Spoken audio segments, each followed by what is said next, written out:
Muy buenos días, hermanos. Abran sus Biblias, por favor, en Eclesiastés capítulo 6.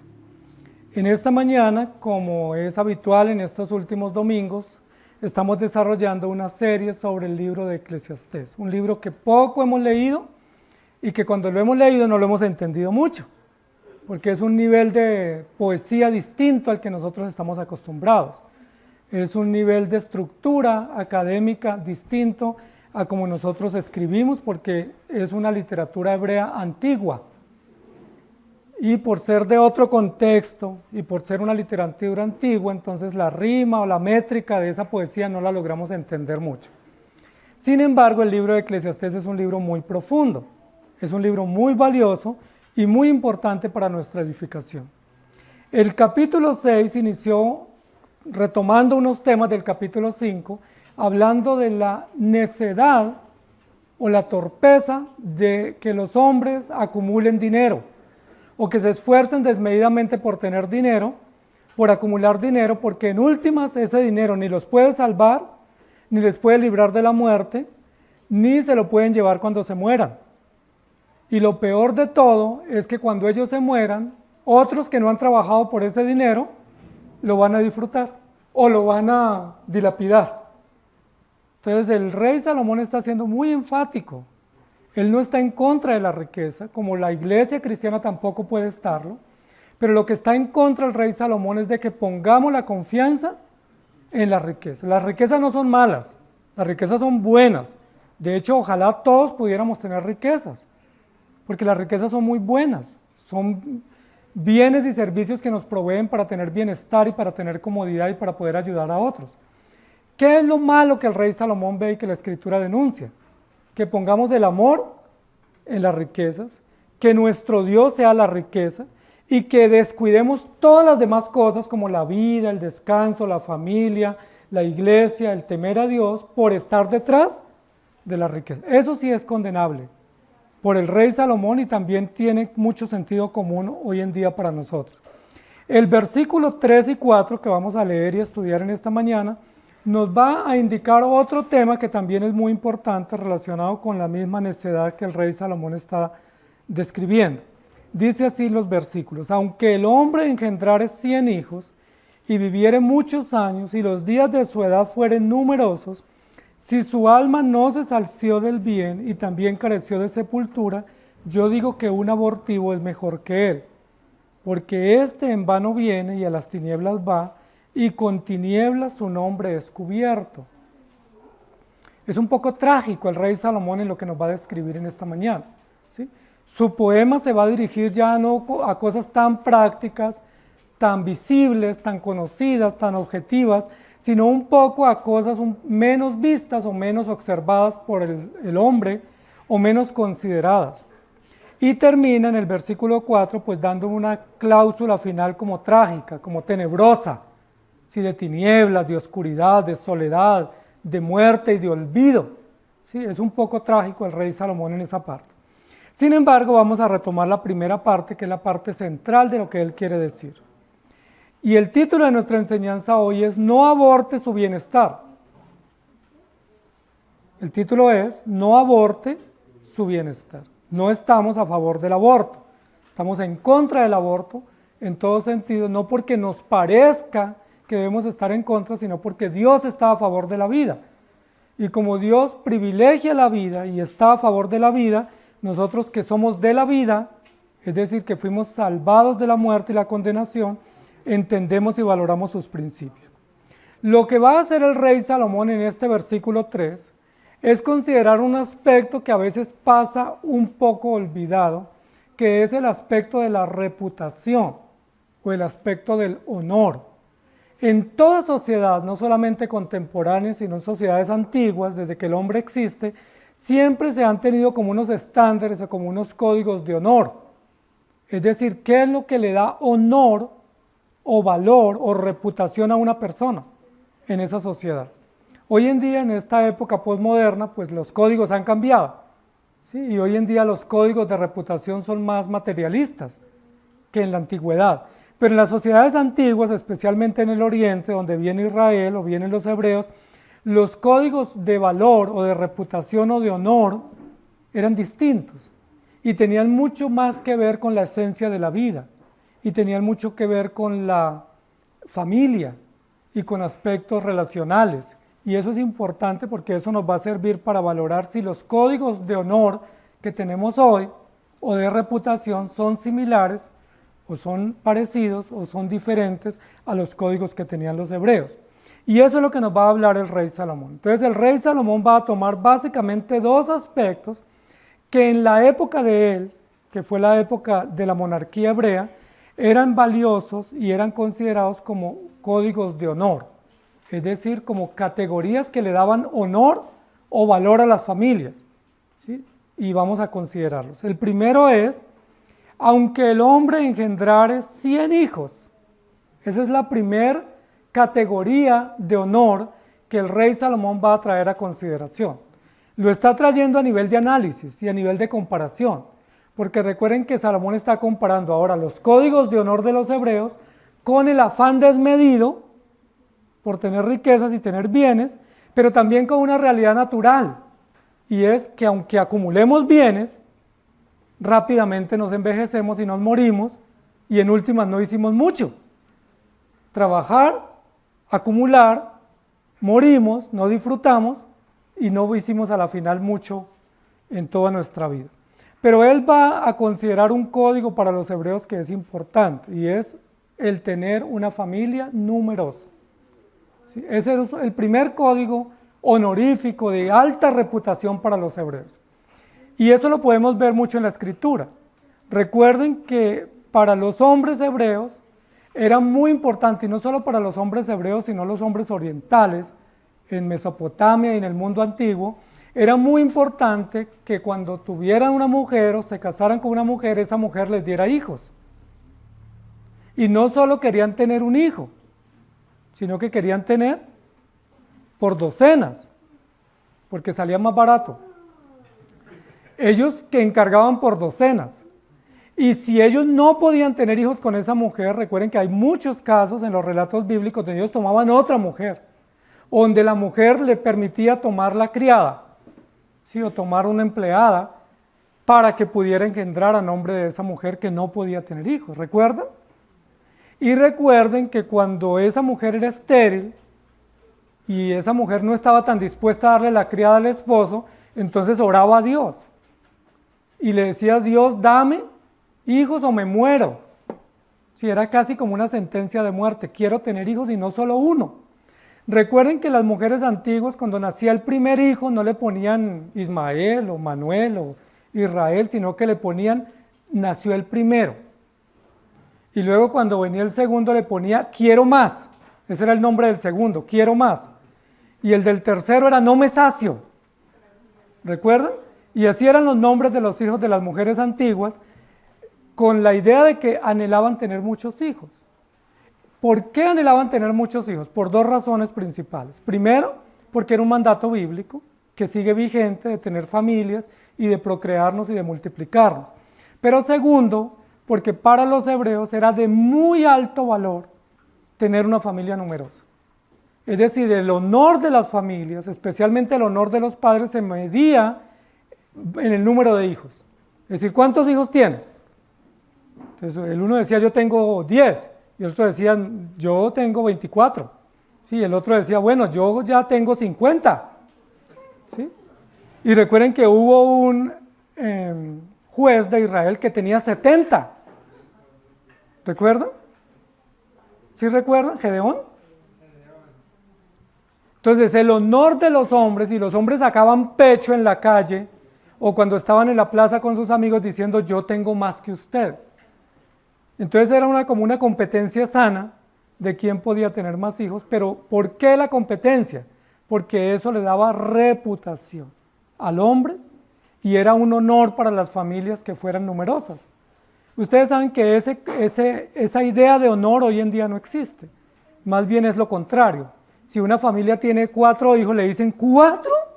¿Y es que no tiene televisión? ¿Sí? La gente se asusta cuando le ven a uno 4 hijos.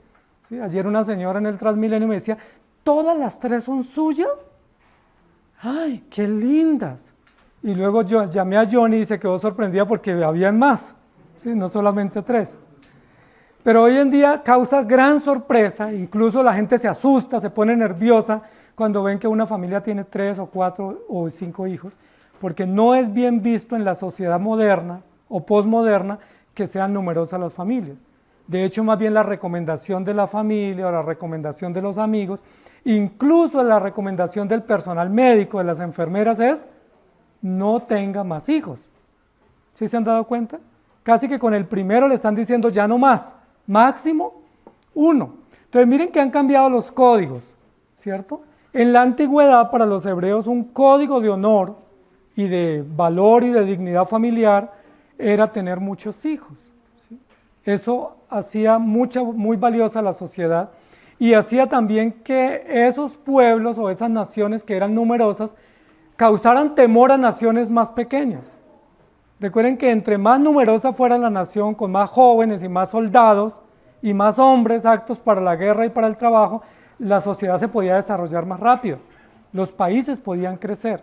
Y recuerden que cuando un país invadía a otro, ¿recuerdan qué era lo primero que echaban mano esos invasores? A los jóvenes. A los jóvenes, entre más jóvenes fueran, más inteligentes y más fuertes, más rápido se los llevaban porque eran los primeros cautivos. Casi nunca llevaban cautivas, por ejemplo, a las mujeres o a personas mayores, sino siempre llevaban cautivos a los jóvenes, en edad militar y en edad productiva. ¿Para qué se los llevaban cautivos? Porque ellos necesitaban engrosar el número de jóvenes en el ejército, en el trabajo, en la producción y también que ayudaran a que multiplicaran la descendencia. Recuerden que esa razón de la nación grande o la descendencia numerosa fue lo que causó temor a los egipcios. Porque los hebreos que estaban cautivos después de José, dice la Biblia que se multiplicaban mucho. ¿Sí? Es decir, cumplían el mandato bíblico, entendían que ese era un código de honor y ellos, aunque les ponían una carga dura de trabajo, no dejaban de multiplicarse. Y aunque estaban oprimidos, aunque estaban cautivos en Egipto, ellos seguían multiplicándose. Dice la Biblia que los egipcios, los faraones dijeron, este pueblo se multiplica muy rápido. ¿Recuerdan? Causaron miedo a los egipcios porque los hebreos crecían mucho. Es decir, el primer código que el rey Salomón menciona acá, que es un código honorífico para las familias antiguas, era tener muchos hijos. Si un hombre podía engendrar muchos hijos, eso era bien visto. Si entre más hijos engendrara, era como más reconocido y más valorado en las calles. Ese es el primer código. Entonces el rey Salomón dice, aunque el hombre engendrare 100 hijos, no sé, no recuerdo si hay un texto en la Biblia que diga de un hombre que tuvo 100 hijos. Recuerdo de uno que tuvo 70, ¿sí? Y en muchos otros dice tuvo hijos e hijas y no se enumeran. Pero el rey Salomón trae ahora a consideración ese dato, que es muy importante, porque una cosa era atacar las prácticas de los hebreos en el tiempo de Salomón, atacar los anhelos de los hebreos, pero otra cosa es atacar los conceptos estructurales del honor, porque quien se mete con honor de uno, pues uno no se deja, ¿cierto? Por ejemplo, con uno se pueden meter con mucho, ¿cierto? Le pueden decir usted es feo, usted es bajito, usted es calvo, usted es gordo, usted es flojo, y a uno no lo ofende, pero el que le dice es que usted no es hombre, ahí sí le aplica el músculo de la fe. ¿Sí? ¿Cómo así? Porque se metieron con mi honor, ¿cierto? Con mi dignidad. Y el rey Salomón se va a meter con el honor de los hebreos. Y recuerden que un dato de honor para ellos era tener muchos hijos.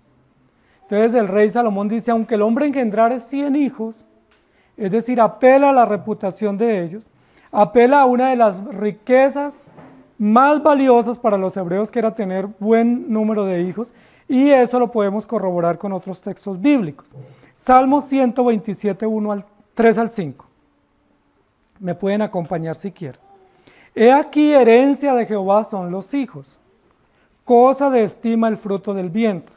Como saetas en mano del valiente, así son los hijos habidos en la juventud. Bienaventurado el hombre que llenó su aljaba de ellos, no será avergonzado cuando hablare con los enemigos en la puerta. ¿Cómo describe Dios aquí en el Salmo 127 los hijos? Como una bendición, como una herencia, como un arma, como una herramienta de trabajo y herramienta de producción, como una manera para ser admirado. Es decir, si yo quiero que me admiren en el mundo antiguo, pues tenga muchos hijos. Y eso sigue todavía hoy en día para los árabes especialmente y otros pueblos musulmanes que todavía se sienten muy orgullosos de tener muchos hijos, porque hace parte de su honor y la Biblia dice que eran afortunados, eran admirados y que esos hijos terminaban siendo como saetas, es decir, como elementos de guerra o como armas de combate para defender el honor de la familia, para defender al papá y para defender el país. Entonces, muy importante eso. Cuando uno ve en la historia bíblica que había hombres con muchos hijos, uno a veces se sorprende. Si uno dice, ¿cómo hacían para alimentar tanto muchacho? ¿O cómo hacía esa mamá o ese papá para aguantarse esos hijos y yo casi no me aguanto uno? Bueno, porque es que entre más uno tiene, es más fácil criar. Y entre más uno tiene, es más fácil que ellos se acompañen y se ayuden. Y porque hacía parte de un código natural de la sociedad civil en el mundo antiguo y que hacía parte también de la legislación de Dios. Bienaventurado el que tiene muchos hijos, es lo que dice acá el texto. ¿Sí? Hay una bienaventuranza o un favor inmerecido que Dios da a aquellos que tienen más hijos. Y también dice la Biblia que es cosa de gran estima el fruto del vientre. Miren que aquí hay todo un conjunto de cómo Dios valora la vida y valora la familia. Valora el número de hijos, valora el fruto del vientre, es decir, que haya embarazos, que no se aborte, que se quiera y se deseen esos hijos, que se puedan tener esos hijos y crecerlos en el temor de Dios y que sean como una corona de honra para los padres y una corona de honra para la sociedad. ¿Cómo les parece, amados hermanos? Distinto a nuestros días, ¿cierto? Ha cambiado nuestra sociedad occidental, porque hoy en día todo está hecho para no tener hijos. Si toda la sociedad está construida, tanto la política como la arquitectura, como la educación, toda la organización de la familia está diseñada para no tener hijos. Sí, yo veo que venden apartamentos de 27 metros cuadrados para la familia. Me dice, ¿cómo una familia puede vivir en 27 metros cuadrados? ¿Sí? Y los más grandes son de 32 metros, .5. Me dice, solo cabe una cama. ¿Sí? La misma arquitectura, ¿sí? La misma estructura de la sociedad, la misma estructura de los sistemas didácticos y pedagógicos está diciéndonos no tenga hijos porque ese ya no es un código de honor para la sociedad actual. ¿Sí? Para la sociedad actual es mal visto tener hijos, por eso se está aprobando el aborto, por eso se está haciendo mucho énfasis en control de la natalidad, por eso se está haciendo mucho énfasis en planes de planificación, para que no se tenga hijos porque eso ya no da honor. ¿Saben qué da honor hoy? Salmo 127 lo dice en el versículo 1. En el Salmo 127 pareciera que anticipadamente se está advirtiendo que en este siglo XXI el honor de la gente no iba a constituirse en tener una familia, sino en tener un trabajo, en ser exitoso, en tener casa, tener propiedades y tener fama. Y esos son los códigos de honor hoy en día. Entonces uno saca pecho cuando uno dice, ya compré mi casa, ¿cierto? O ya separé mi auto, o ya tengo mis hijos en la universidad, o mi hijo en la universidad. Esos sí son códigos que dan estatus en la sociedad actual, pero no el tener muchos hijos. ¿Por qué las cosas han cambiado? Por muchas situaciones del amor al dinero, del materialismo, y por muchas otras situaciones sociales y políticas han cambiado los códigos de honor, pero no debieran cambiar, porque los códigos de honor que los hebreos tenían, especialmente en la antigüedad, estaban basados en la revelación de Dios, y estaban basados en los principios del reino que Dios estableció. Incluso la Biblia los menciona y les da una alta estima. Salmo 128, 3 y 4. Tu mujer será como vid que lleva fruto a los lados de tu casa. ¿Ustedes saben qué es una vid? La planta de la uva. ¿Y cuál es la cosecha de la vid? Los racimos de uva. ¿Cómo considera el salmista que debe ser la mujer de uno? Como un racimo de uvas. Es decir, que está llena ¿de qué? De hijos. Eso es lo que está diciendo acá, que es dulce, que es agradable, que es atractiva, pero que ese atractivo no es solamente físico, que el atractivo de la esposa para los hebreos y para Dios, según lo está mencionando acá, no es solamente que tenga buen cuerpo y que tenga buen semblante, buen aspecto, sino que ese atractivo es que tenga hijos. Y no solo que tenga uno, sino que tenga por racimos. ¿Cómo les parece? ¿Cuántos racimos ya ustedes han tenido? ¿O solo una uvita? Es lo que dice la Biblia, tu mujer es una bendición. Recuerden que estos son salmos de bendición. Tu mujer será como vid que lleva muchos frutos a los lados de tu casa. Es decir, que produce, que da resultado, que es muy fértil. Tus hijos como plantas de olivo alrededor de tu mesa. Es decir, muchos hijos rodeando la mesa. He aquí que así será bendecido el hombre que teme a Jehová. ¿Quién dijo esto? Lo dijo el Señor a través del salmista, y lo dijo para dar valor a la familia y para considerar que ese código honorífico no era simplemente hebreo antiguo, sino que es un código de Dios, de que las familias sean numerosas, sean productivas, y que las familias, más que enfocarse en cosas materiales, se enfoquen en ser productivas, y en que haya descendencia, y que haya no solo un hijo, sino muchos hijos, y que eso va a resolver muchas problemáticas que hoy en día tienen los hijos únicos o los padres que no pueden tener hijos. Entonces miren lo interesante, eso está en concordancia con lo que está diciendo el rey Salomón. Aunque el hombre engendrare 100 hijos, en concordancia lo que está diciendo el rey David, que es una gran bendición, que es una bendición de Dios el que podamos tener hijos, y no solamente uno, sino todos los que Dios nos provea. Miren lo que dice el Salmo 113:9. Él hace habitar en familia a la estéril, que se goza en ser madre de hijos, aleluya. Y hay muchos ejemplos en la Biblia como Ana, Sara, Rebeca, ¿quién más? Elizabeth, otras mujeres en la Biblia que dice la Escritura que por un tiempo no podían tener hijos, que se sentían muy afligidas, oraron a Dios, pidieron a Dios y Dios les bendijo y tuvieron hijos. Algunas solo tuvo uno, como Ana, creo que después tuvo otros, ¿cierto? Pero otras tuvieron más.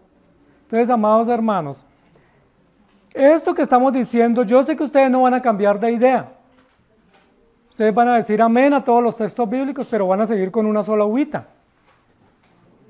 Pero debiéramos considerar para poner en práctica lo que la Biblia dice, porque es un honor para agradecer a Dios, pero también de deleite para servir al Señor. Proverbios 17:6 dice, corona de los viejos son los nietos. Está hablando en plural, no el nieto, los nietos. Y la honra de los hijos, sus padres. Aquí describe el proverbista 3 generaciones, los abuelos, los padres y los hijos, todos formando un gran núcleo, una gran red de extensión de la familia como una gran bendición. Todavía en este país se alcanzan a observar en algunas regiones, especialmente ya un poco familias mayores, que han sido numerosas. Y eso es importante, ¿cierto? Pero en el momento contemporáneo de la historia nuestra, las familias están reduciéndose muy, muy notablemente. ¿Sí?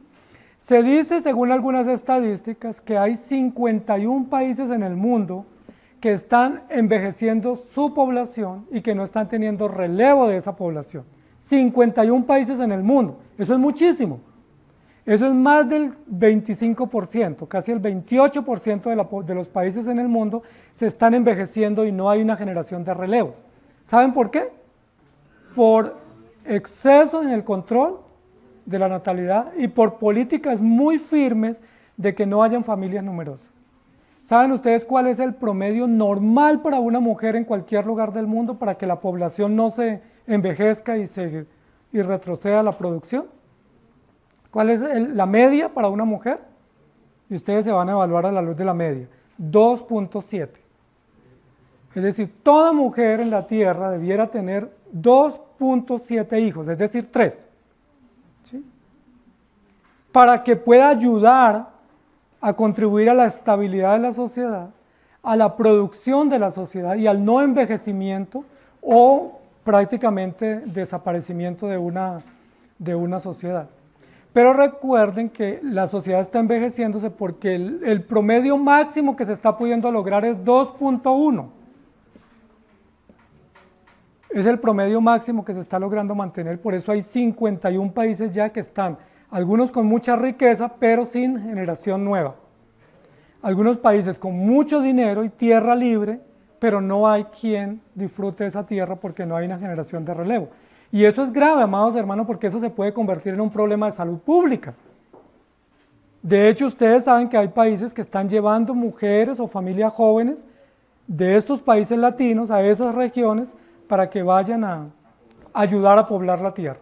¿Sí? ¿Por qué lo estarán haciendo? Porque ya se dieron cuenta que fracasó la política de control de la natalidad, que fracasó la política de planificación excesiva y de sentirse orgullosos de solo tener un hijo o dos, cuando según los promedios estadísticos debieran tenerse un poco más.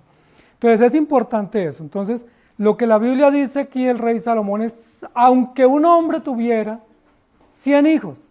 Ahora recuerden que aquí usa un adverbio al comienzo del texto en la traducción nuestra, que es un adverbio como para indicarnos que aunque eso se diera, ese no es el todo.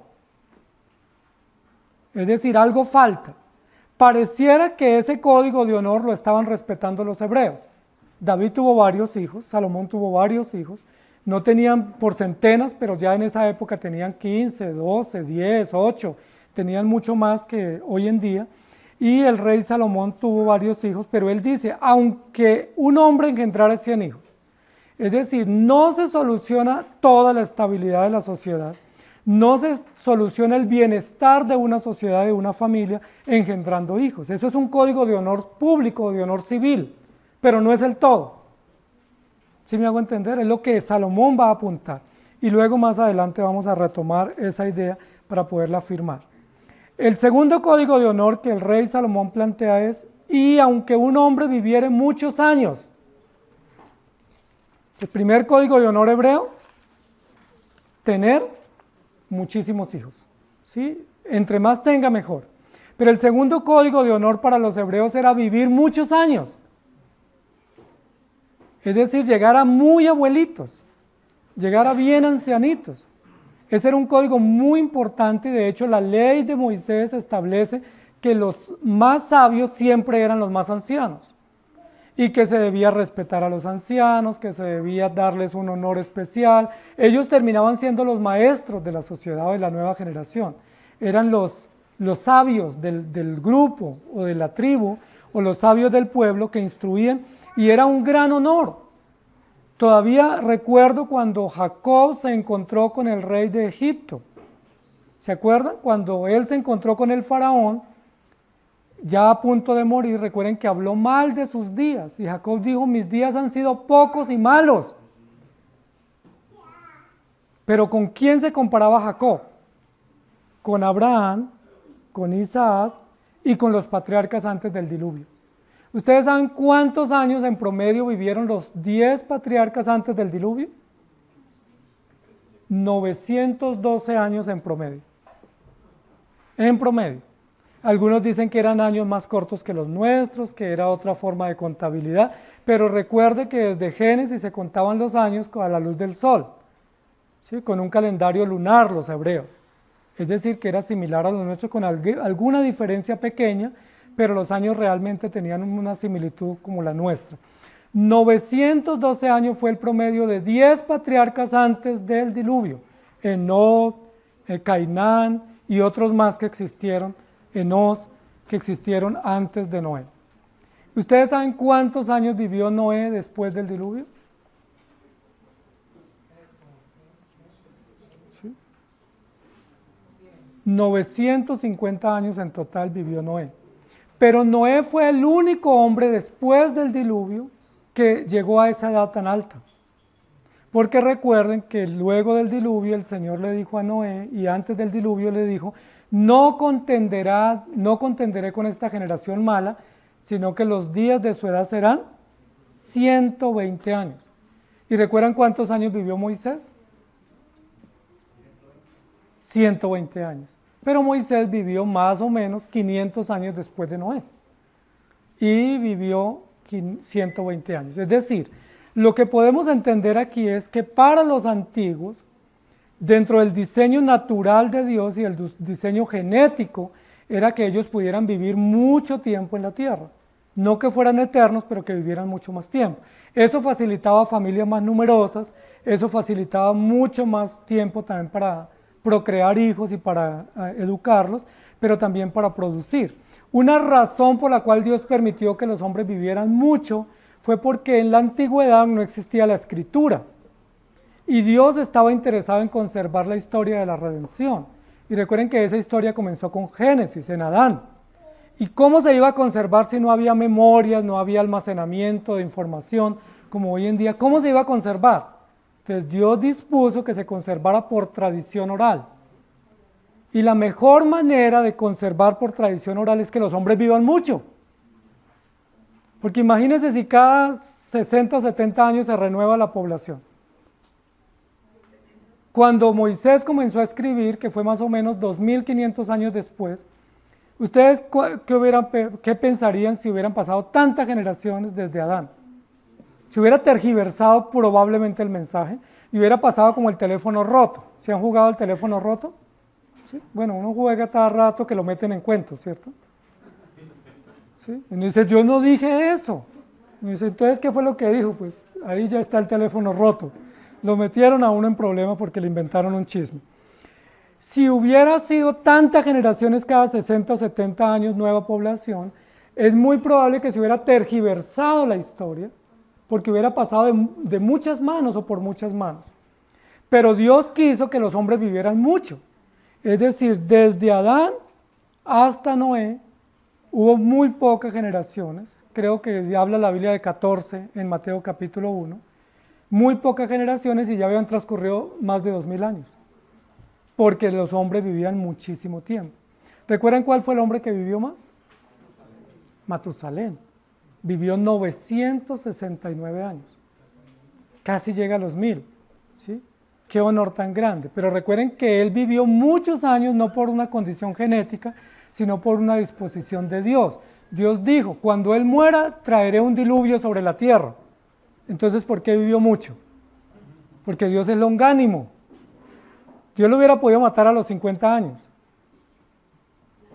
Pero dijo, voy a dejarlo que viva mucho más, porque cuando él muera voy a traer un diluvio para destruir la humanidad. Entonces Dios, que es paciente y que es longánimo y que espera, que no se apresura a derramar su ira, dejó que Matusalén viviera 969 años. Y recordemos que Abraham, que vivió después del diluvio, vivió 175 años, luego Moisés 120 y se redujo notablemente. No se sabe realmente qué fue lo que aconteció. Sabemos que es una disposición de Dios, pero hay una cuestión también que los científicos no han podido explicar. Pero parece ser que el diluvio que hizo que durara 6 meses la tierra inundada, ¿recuerdan? ¿Se acuerdan cuántos días llovió sobre la tierra sin parar? 40 días y 40 noches. ¿Pero cuántos días hubo inundación en la tierra? 6 meses. 6 meses totalmente inundada la tierra. Y después de los 6 meses se comenzó a secar apenas. Y luego, después de otros meses, comenzó a producir la tierra y a tener cosecha. Entonces hubo un buen tiempo, varios meses, que la tierra estuvo inundada, que estuvo oscura, que no hubo luz del sol durante ese tiempo, sino oscuridad y lluvia y tormenta e inundaciones. Parece ser que esas condiciones climáticas afectaron notablemente en la longevidad, porque después del diluvio la gente ya no vivió tanto, ¿sí? No vivió tanto, pero Dios había dispuesto también eso. Entonces leamos algunos textos. Génesis 6:3. Y dijo Jehová, no contenderá mi espíritu con el hombre para siempre, porque ciertamente él es carne, mas serán sus días 120 años. Eso lo dijo Dios por decreto. Si yo no voy a seguir peleando con la gente, y entre más viven, más me toca pelear con ellos. Entonces, mire, solucionado el problema, 120 años. Por eso ya de ahí en adelante Moisés y muchos hombres vivieron poco. Génesis 11:24 dice, Nacor vivió 20 años y engendró a Taré, y sigue hablando del tiempo de reducción. Y Salmo 90:10, los días de nuestra edad son 70 años, y si en los más robustos son 80 años, con todo su fortaleza es molestia y trabajo, porque pronto pasan y volamos. Entonces, de Moisés o de Noé a David, que pasaron unos buenos años, más o menos unos 1500 años, de ese tiempo se redujo el periodo de vida, porque en el Salmo dice que la edad máxima hoy en día o promedio de vida son 80 años los más robustos. Entonces miren que ya no son 120. Difícilmente una persona pasa los 100 hoy en día en nuestra sociedad, son casos muy contados. La mayoría de las personas mueren después de los 60 años. ¿Sí? 70, 75, 80, bueno, hay algunos que viven más, pero en promedio, según la escritura, son 80 años los más robustos. ¿Cómo les parece? Menos años. Miren lo interesante, pero si ustedes han puesto atención, las razones por las cuales se está reduciendo la longevidad es por cuestiones del trato de Dios con la humanidad debido al pecado. Es decir, los hombres son tan malos que debieran vivir menos. ¿Sí? Y Dios está reduciendo el periodo de vida como un acto de justicia también y de misericordia para que los hombres no se desvíen. Porque uno si más vive, más se desvía. Entonces, ¿qué dice Dios? Pues mejor que vivan menos y que no se desvíen tanto de los mandatos del Señor. Entonces, un código muy interesante para los antiguos era vivir muchos años. Ellos se sentían orgullosos de decir, mi papá tiene 968 años y ya va a cumplir los 969. Era un orgullo muy grande. ¿Sí? No era un problema, era un acto honorífico, valioso, de que hubiera una gran vitalidad en la sociedad y eso era honrado por Dios. Sin embargo, por situaciones del pecado y de la maldad de los hombres, Dios redujo, es decir, alteró esa condición o ese código de honor. Entonces el rey Salomón está diciendo, aunque un hombre viviera muchos años, no menciona cuántos. Recuerden que Salomón es después de David, y en David ya se había dicho que el promedio eran 80 años los más robustos. Aunque un hombre viviera muchos años y los días de su edad fueran numerosos, y sigue poniendo en observación eso frente a los fines naturales que el hombre estaba teniendo en ese momento, que era el amor al dinero, está considerando ese código de honor. Entonces, amados hermanos, la pregunta que nos está planteando el rey Salomón es, ¿qué sentido tiene que yo cumpla los estándares honoríficos de la sociedad? Para el momento histórico había dos estándares honoríficos, tener una familia numerosa y vivir muchos años. Yo puedo cumplir esos estándares, yo puedo calificar de que sí los estoy cumpliendo, pero la pregunta es, ¿ese es el todo de la vida? ¿Llenarme de hijos y llegar a abuelito es el todo de la vida? O sea, ¿eso sería lo suficiente para yo decir, lo logré? ¿Soy honrado, soy valioso y soy admirado en esta tierra? La respuesta, según el rey Salomón, es no. Es un no categórico. Muchos en la época del rey Salomón tenían muchos hijos y vivían mucho. Pero ese el resultado no era favorable, porque está Salomón denunciando justo esos códigos de valor, porque ellos los habían observado como si fueran el todo. Son importantes. Es importante tener una familia, es importante tener buena vida, buena vejez, pero no es el todo, no es el final feliz de la historia. Se requieren otros componentes y a eso es que el rey Salomón va a apuntar en esta mañana. Entonces, continuemos con lo que dice el texto. ¿Qué sentido tiene tener muchos hijos y qué sentido tener una edad larga o extensa en la tierra si su alma no se sació del bien? Y ahí está poniendo en consideración lo verdaderamente importante. Es decir, aquí no es importante si usted tiene hijos o no, o si tiene muchos o tiene pocos. Ojalá pudiera tener varios, pero si no tiene varios, sino uno o ninguno, eso no es lo más importante. ¿Me hago entender? O sea, para la sociedad hay unos códigos de honor que son valiosos, pero que a veces uno los considera como si fuera lo más importante y no hubiese algo más encima de ello. Y el rey Salomón nos está poniendo en perspectiva las cosas. En la época antigua, los códigos de honor era tener hijos y tener larga vida, pero no es eso lo más importante frente a Dios. En nuestra sociedad actual no son esos los códigos, pero los códigos hoy en día es tener, por ejemplo, una profesión exitosa, tener un buen trabajo, tener una vivienda, tener sus hijos estudiando en buenas universidades. Esos son los códigos de honor. Si usted los puede lograr, está bien, pero si no los puede lograr, pues no se angustie porque a usted no le falta nada, porque no es eso lo más importante. ¿Qué es lo más importante según el rey Salomón? Versículo 3. Saciarse del bien.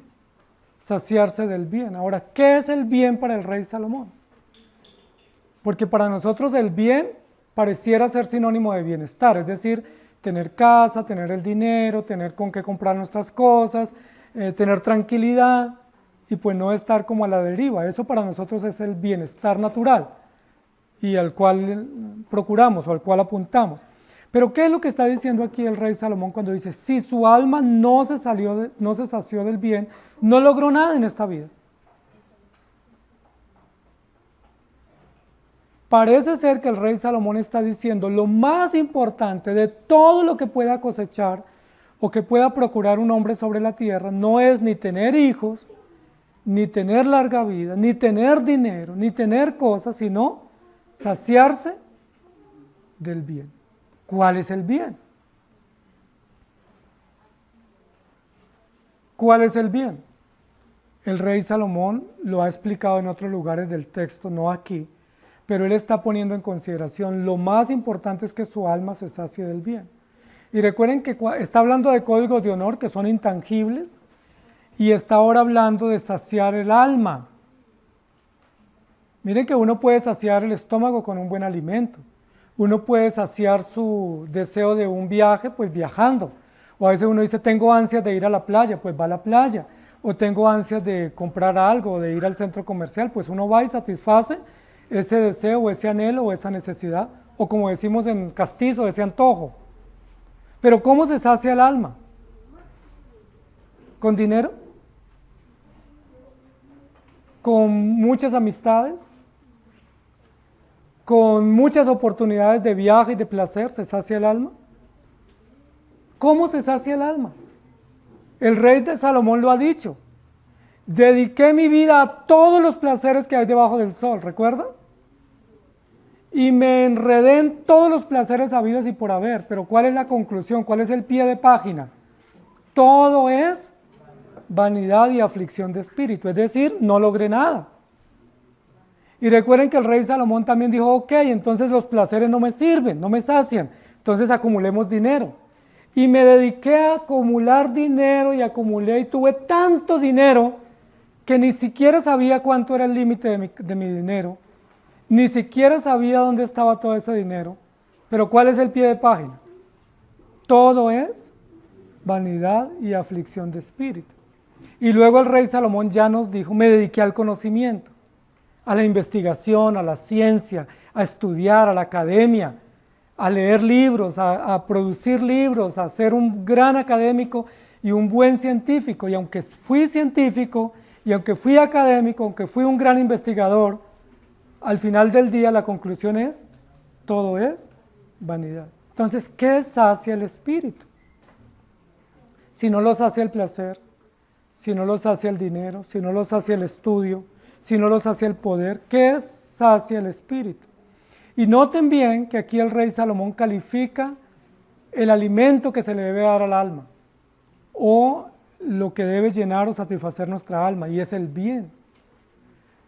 Cuando Salomón dice no sació su alma de bien, lo que está diciendo es que sí sació su alma, pero no la sació del bien, sino que la sació del mal. Pero él pretendió saciarla y no lo logró.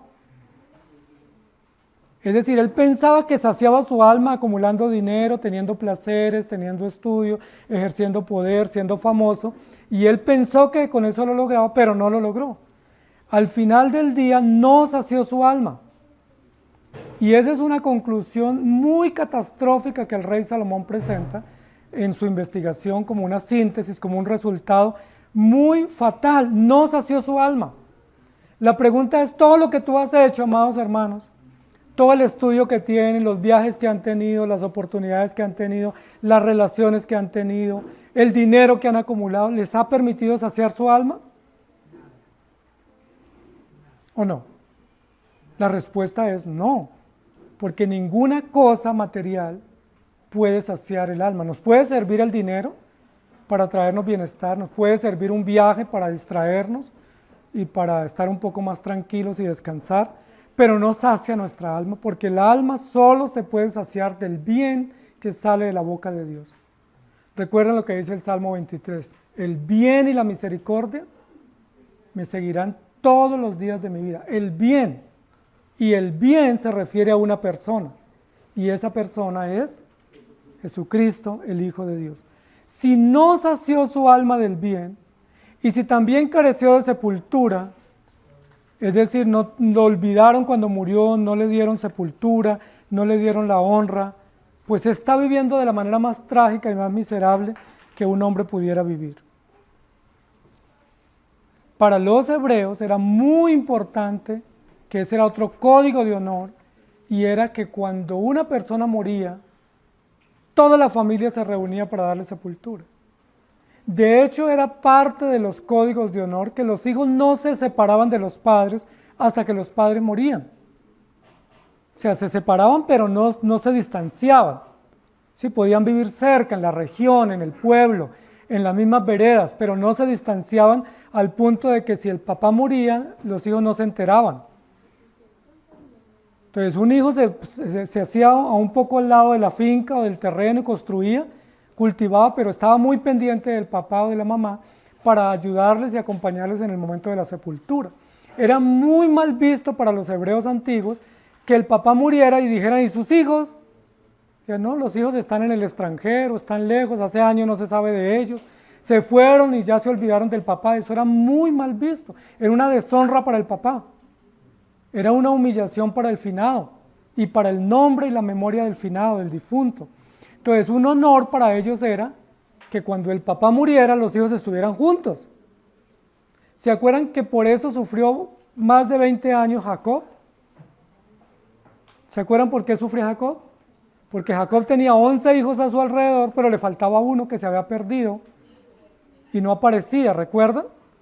Que dice, van a hacer descender mis canas al Seol, porque mi hijo, uno de sus hijos no aparecía, que era José y estaba en Egipto.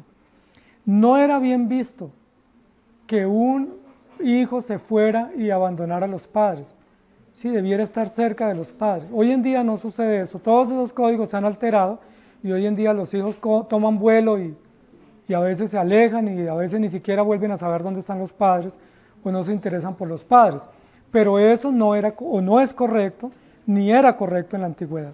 Entonces, por eso está diciendo acá en el texto bíblico, ¿qué sentido tiene que un hombre cumpla los estándares de esta sociedad, pero que su alma no se sacie del bien y también cuando muera, pues esté olvidado?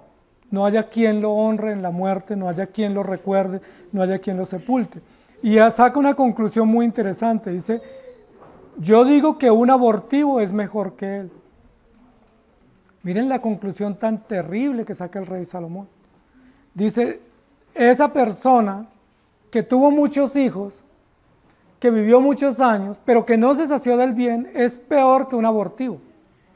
Ahora, cuando está hablando acá de un abortivo, no está hablando de un aborto, porque en la antigüedad no se practicaba el aborto como hoy en día se practica.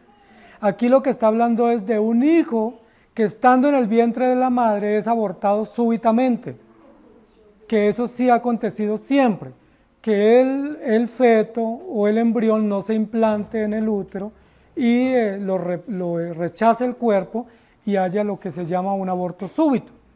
Recuerden que los primeros 3 meses de un embarazo son supremamente determinantes y siempre le recomiendan a las mamitas, a los médicos, mire, quédese quieta, esté tranquila, porque los primeros 3 meses son clave. ¿Clave para qué? Para que el embarazo se desarrolle y para que ese bebé pues, o ese feto se implante en el vientre y no lo rechace el cuerpo. Aquí cuando está diciendo es que en esa época, como hoy en día sucede, hay también abortos súbitos, es decir, abortos espontáneos, que no los quería la mamá ni el papá, pero que ese bebé, debido a exceso de trabajo, falta de descanso, que la mamita no se estuvo muy quieta, subía escaleras, se esforzaba mucho, perdió el bebé. ¿Han escuchado esos casos? Dicen la vecina, la señora perdió el bebé. No fue que lo quería abortar, lo perdió ¿por qué? por falta de cuidado de pronto, por falta de quietud o por falta de algunos cuidados propios necesarios para que ese bebé se quede quietico y pueda crecer hasta tener los 9 meses y nacer debido al plan natural del diseño. Entonces aquí lo que está diciendo es, un hombre que logra todo en este mundo, pero no se sacia del bien, es peor que un hijo que es abortado súbitamente.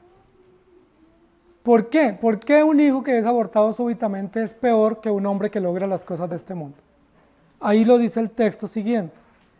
Dice, porque primero, ningún papá o mamá están esperando que haya un aborto súbito. ¿Sí? Cuando una mamita dice, estoy en embarazo, pues hay una gran alegría, hay una expectativa, y ningún padre está preparado para que al tercer mes o segundo mes la esposa diga, estoy sangrando, estoy manchando y perdí el bebé. ¿Sí? Esa es una tragedia para la familia y es una tragedia especialmente para la mamá. Es una tragedia para esa mamita que estaba en embarazo porque pues ella no estaba esperando perderlo, estaba ilusionada que lo iba a tener y si lo perdió eso es una tragedia. ¿Sí me hago entender? Entonces en primer lugar, un aborto súbito es una tragedia porque no estaba nadie preparado para ese momento. Pero en segundo lugar, ese hijo que estaba formándose nunca se supo qué llegaría a ser. Sí, entonces en algunos casos en las primeras semanas ni siquiera se sabe si era niño o niña, no se sabe si era ser rubio o no, no se iba a ser grande o no, poderoso o no, famoso o no, queda como un interrogante muy grande cuando hay ese tipo de pérdidas. Sí, porque la mamita puede decir, sí, yo perdí un bebé hace tantos años, pero pues nunca supe qué era o qué iba a lograr hacer ese bebé. Y muchas madres incluso dicen después de años, mire, si ese niño hubiera nacido tendría tantos años, estaría así de grande, posiblemente fuera esto, posiblemente fuera aquello. Es decir, termina siendo un misterio la vida de ese ser. ¿Sí? Existió en el vientre, se estaba formando, se perdió, no logró nacer y termina siendo un misterio. Es una tragedia, la pérdida, pero también es un misterio. Porque no sabemos si era niño o niña, si iba a ser famoso, si iba a crecer, si iba a ser productivo. ¿Qué iba a hacer? Nadie lo sabe. Eso nadie lo puede resolver, ni un médico, ni un científico, nadie. Simplemente fue una pérdida. Y ese concepto de misterio es muy importante acá. Y luego termina diciendo acá en el versículo 4 que el nombre también de ese bebé, niño o niña que se pierde en una pérdida súbita, pasa al olvido. Pasa al olvido. ¿Quién no lo olvida? La mamita que lo perdió. Es la única que no lo olvida. Pero luego cuando la gente dice, ay, qué bueno, tuvo 2 hijos, ¿no? ¿Qué piensa la mamita dentro de sí? Perdí uno. Sí, perdí uno. Es decir, ella no lo olvidó, pero todos los demás, obviamente lo olvidaron porque no nació. Entonces nadie dice, oye, usted tuvo 5 hijos, 4 que nacieron y 1 que perdió en el vientre. Si no se cuenta así, se cuenta solo hijos que tienen un nacimiento a los 9 meses y que hacen parte de la vida y de la estadística. Entonces miren lo interesante, el versículo 4 dice, porque este en vano viene. Además que genera muchas preguntas, porque si no iban a nacer, ¿para qué vino? ¿Para qué lo tuve 2 o 3 meses en el estómago? Si al fin y al cabo lo iba a perder, debiera no haberlo tenido nunca. Vino en vano y a las tinieblas va, es decir, pasa al olvido, es misterio la vida de él, y con tinieblas su nombre es cubierto. Es muy interesante este versículo, amados hermanos, porque aunque lo usa el rey Salomón para comparar, ¿sí? un aborto súbito, lo compara con el hombre que logra todas las cosas de honor en esta tierra. Familia numerosa, larga vida sobre la tierra, dinero y bienestar. Los dos los ponemos en la balanza. ¿Cuál es mejor? Un aborto súbito. Dice, ¿cómo así? Si yo soy un empresario, soy poderoso, tengo una familia, logré todo en esta vida, ¿cómo así que yo no cuento? Porque usted vivió y este no vivió. Es mejor este que no vivió. Porque usted que vivió no aprovechó la vida. Y se distrajo en lo que no debía distraerse y no se sació del bien. ¿Me hago entender? Es mejor este que no vivió sino 2 o 3 semanas o 6 semanas en el vientre y no salió del vientre con vida. Es mejor él. Y dice, no puede ser esa comparación. Está mal el resultado. Pero también el rey Salomón nos usa esta comparación para hablar de un tema bastante misterioso, que es el tema del aborto y de los niños abortados, porque es un tema que hoy en día se legisla en esa dirección, pero en última no se sabe qué pasa con los abortados. ¿A dónde van? ¿Tienen conciencia? ¿Tienen mente? ¿Tienen que rendir cuentas? ¿A dónde van? ¿Quién está en cuidado de ellos? Recuerden que la vida comienza en la concepción, eso lo dice la Biblia y lo dice la biología.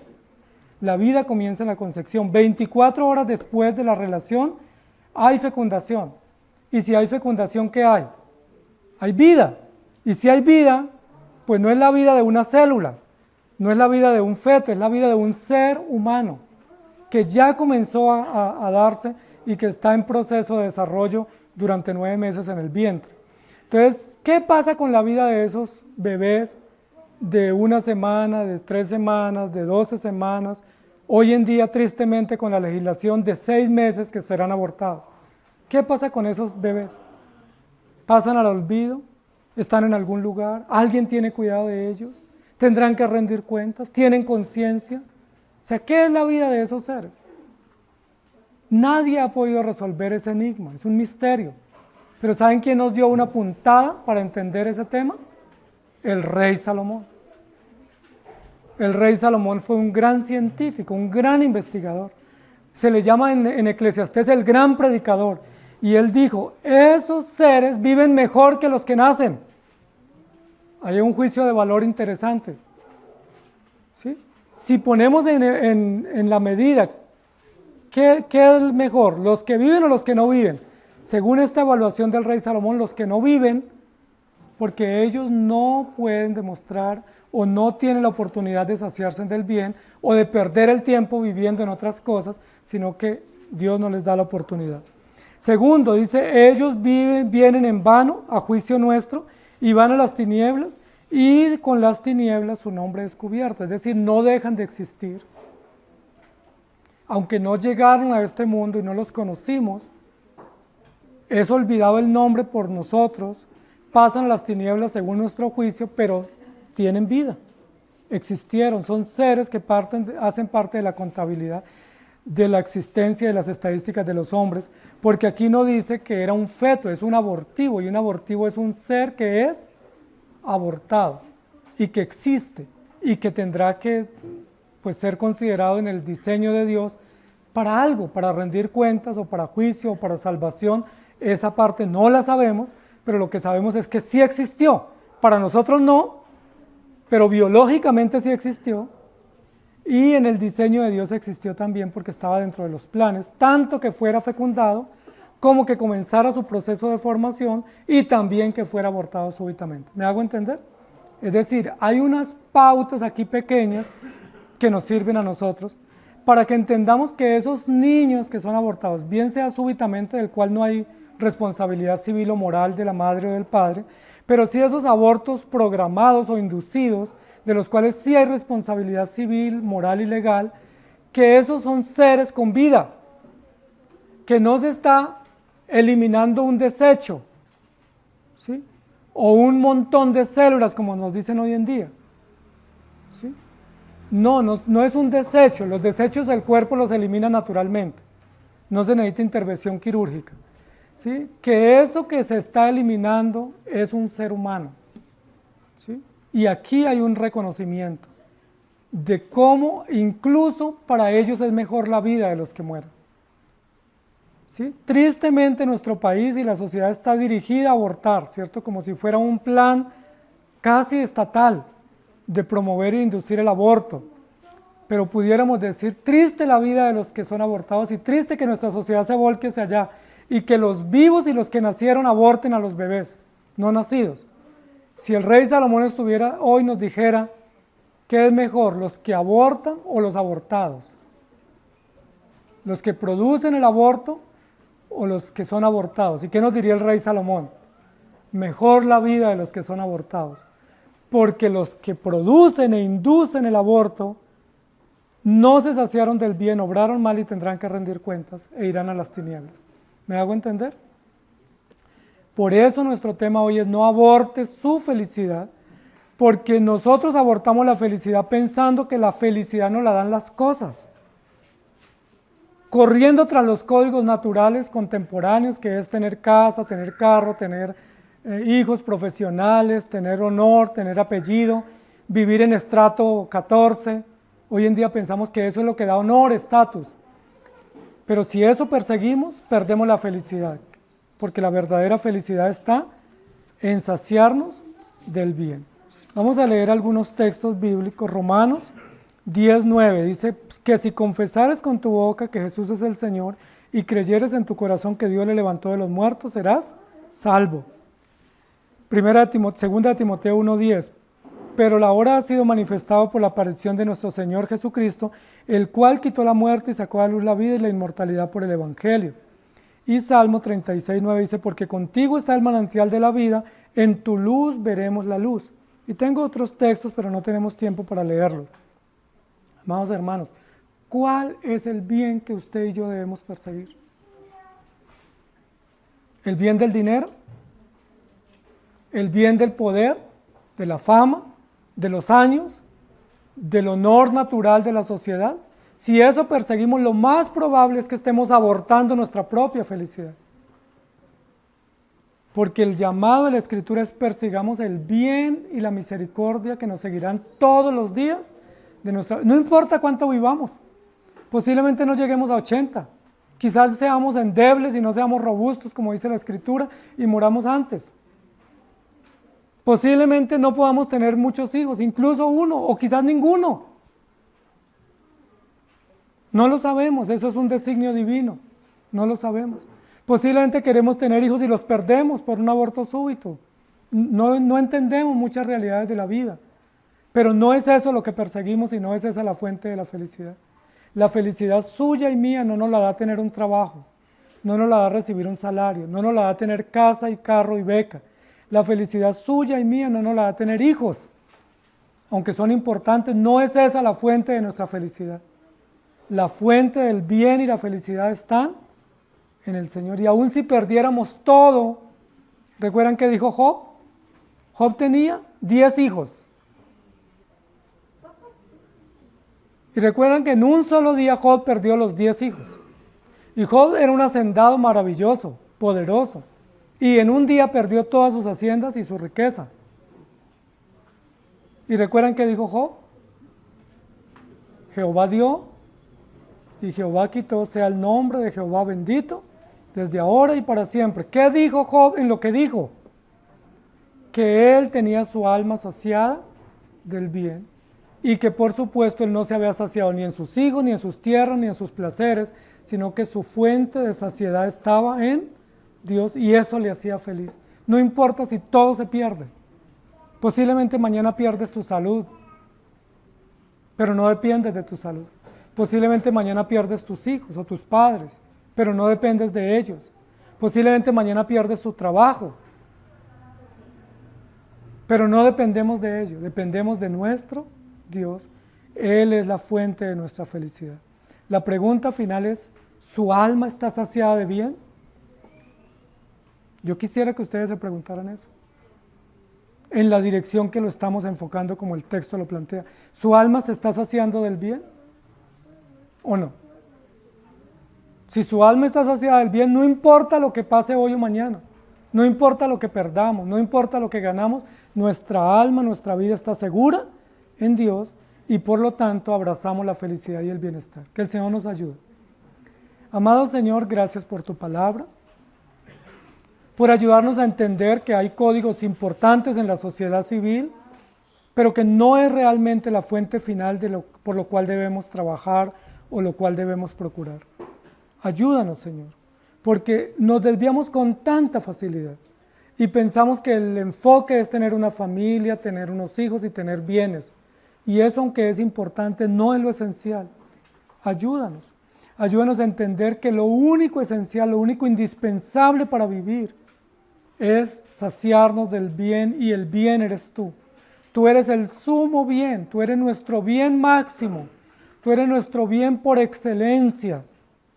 El bien nuestro está en Cristo Jesús, el autor y consumador de nuestra fe. El bien nuestro está en la Escritura que nos revela la verdad y que nos permite disfrutar felizmente aún las escaseces y las carencias por las cuales pasamos. Ayúdanos, Señor, y perdónanos cuando pensamos que el bien nuestro está en nuestros hijos, que el bien nuestro está en nuestros amigos o familiares, o que el bien nuestro está en nuestra fuerza de trabajo, o incluso que está en nuestro banco o en el dinero que tenemos ahorrado. Perdónanos porque aunque todas esas cosas sean útiles y buenas, no son nuestro bien. El único bien duradero eres tú. Ayúdanos a recibir esa parte la cual no nos será quitada. Ayúdanos a buscar esa parte y a atesorarla con ansias, la cual nos sacia en esta vida y nos permite vivir por la eternidad contigo. Te lo suplicamos en Cristo Jesús. Amén. Que el Señor les bendiga, amados hermanos.